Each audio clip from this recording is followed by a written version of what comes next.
नमस्कार, मी डॉक्टर दिलीप सातभाई.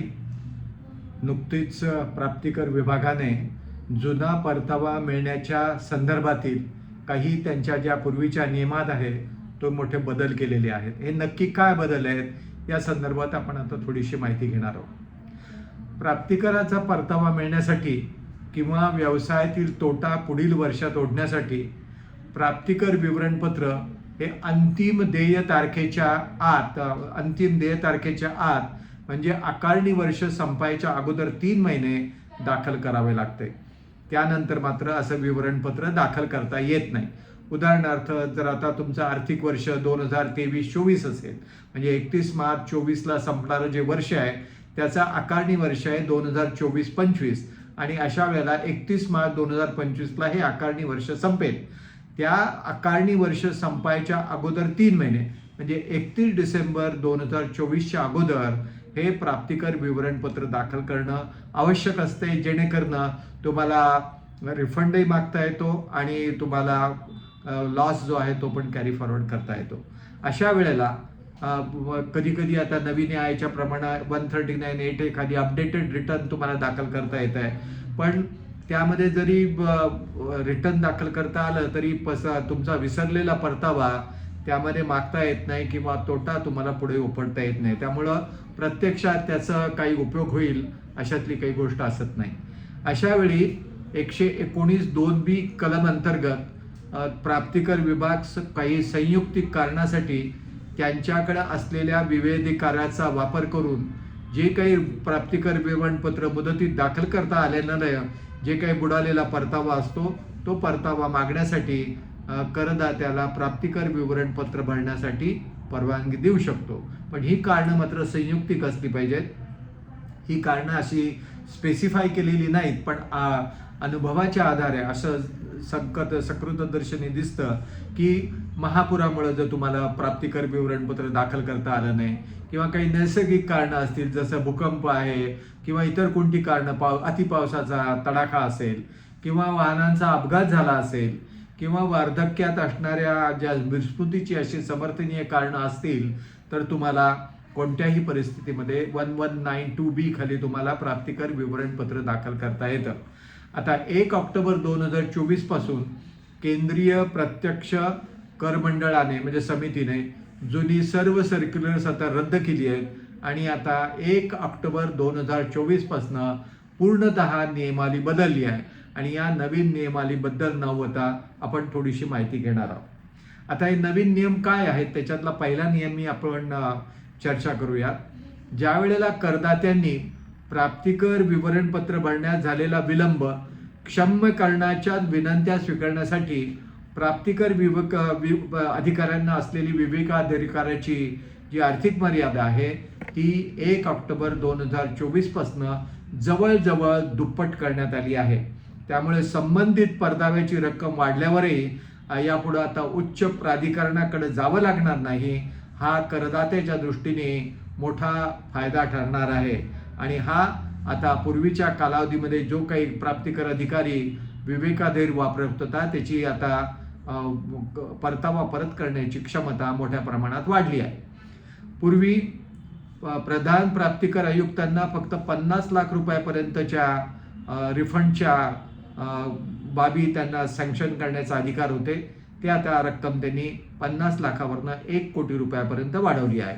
1 कोटी ते 3 कोटी रुपयापर्यंतचे जे काही अधिकार आहेत, विवेक अधिकार आहेत, त्यांना मुख्य प्राप्तिकर आयुक्त आणि 3 कोटीपेक्षा अधिक असणारे प्रमुख मुख्य प्राप्तिकर आयुक्त अशा प्रकारचे अर्ज आणि दावे स्वीकारण्याचे, नाकारण्याचे, प्रलंबित करण्याचे अधिकार असणार आहेत. नवीन परिपत्रकात विलंबक्षम्य मागणी करणाऱ्या विनंत्या स्वीकारणे किंवा नाकारणे यासाठी प्रमुख मुख्य आयुक्त यांच्याकडे आता सर्वोच्च अधिकार असणार आहे, जे पूर्वी केंद्रीय प्रत्यक्ष कर समितीकडे म्हणजेच CBDT बोर्डाकडे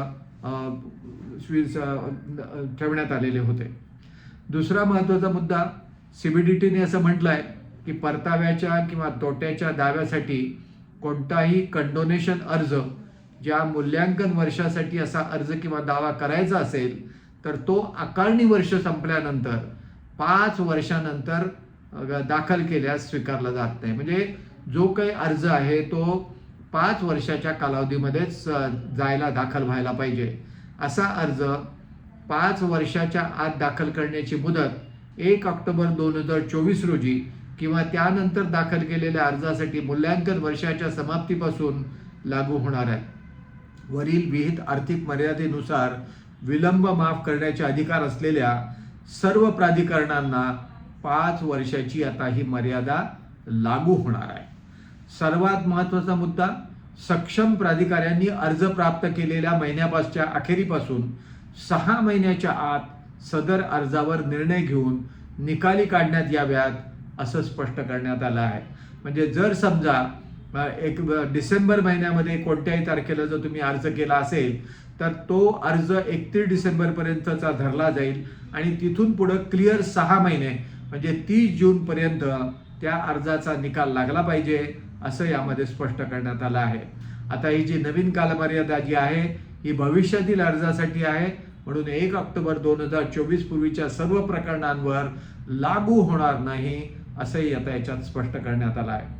आता 5वा महत्त्वाचा मुद्दा आहे की कोर्टाच्या आदेशामुळे परताव्याचा दावा उद्भवल्यास, म्हणजे कोर्टात दावा झाला आणि तुम्हाला रिफंड मिळाला, तर ज्या कालावधीसाठी कोणत्याही न्यायालयासमोर अशी प्रकरणे प्रलंबित होती त्या कालावधीकडे 5 वर्षाचा कालावधी मोजताना दुर्लक्ष केले जाणार आहे. ज्या महिन्यात न्यायालयाचा आदेश जारी करण्यात आला होता त्या महिन्याच्या अखेरीस किंवा आर्थिक वर्षाच्या शेवटी यापैकी जी नंतर तारीख असेल त्या तारखेपासून 6 महिन्याच्या आत अर्ज दाखल केल्यास तो वैध मानण्यात येणार आहे. हा पण महत्त्वाचा मुद्दा यामध्ये ध्यानात घेतला पाहिजे. पुढचा 6वा मुद्दा, परताव्याच्या पुरवणी दाव्यासाठी उशीर झालेला अर्ज त्याच वर्षाचे मूल्यांकन पूर्ण झाल्यानंतर परताव्याच्या अतिरिक्त रकमेचा दावा असेल तर वर उल्लेख केलेल्या इतर सर्व अटींची पूर्तता केली असल्यास माफीसाठी मान्य केला जाऊ शकतो. परताव्याचा दावा करणाऱ्या आणि परताव्याच्या पूरक दाव्याच्या बाबतीत योग्य अधिकाऱ्यांना दिलेले आर्थिक मर्यादित स्वीकृती नाकारण्याचे अधिकार हे आता मात्र पुढील अटींच्या अधीन असणार आहेत. पहिली अट, कायद्याच्या कोणत्याही तरतुदीनुसार कर निर्धारणाचे उत्पन्न इतर कोणत्याही व्यक्तीच्या हातात आता मोजता येणार नाही. दुसरा मुद्दा, परताव्याला उशीर झाल्यास त्यावर कोणतेही व्याज दिले जाणार नाही. आणि तिसरा मुद्दा, रिफंड अतिरिक्त कर कपात आणि किंवा जादा आकाऊ कर भरणा किंवा कायद्याच्या तरतुदीनुसार स्वमूल्यांकन करायच्या जादा रक्कम अदा करण्याने म्हणजे पेमेंटमुळं उद्भवलेला असला पाहिजे.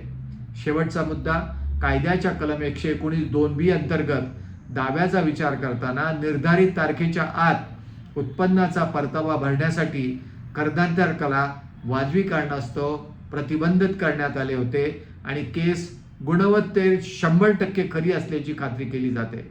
प्रकरण हाताळणाऱ्या अधिकाऱ्यांना कायद्याच्या तरतुदीनुसार आवश्यक चौकशी करण्यासाठी अधिकार क्षेत्रीय मूल्यांकन अधिकारी यांना निर्देश देण्याचे अधिकार दिले जाणार आहे, जेणेकरून अर्ज कायद्यानुसार अगदी गुणवत्तेनुसार हाताळला जाईल. करदात्यांच्या दृष्टीने ही एक सुखद दिलासा आहे, एवढंच या निमित्तानं मला सांगावं असं वाटतं. हा व्हिडिओ जर तुम्हाला आवडला तर जरूर लाईक करा, सबस्क्राईब करा. धन्यवाद.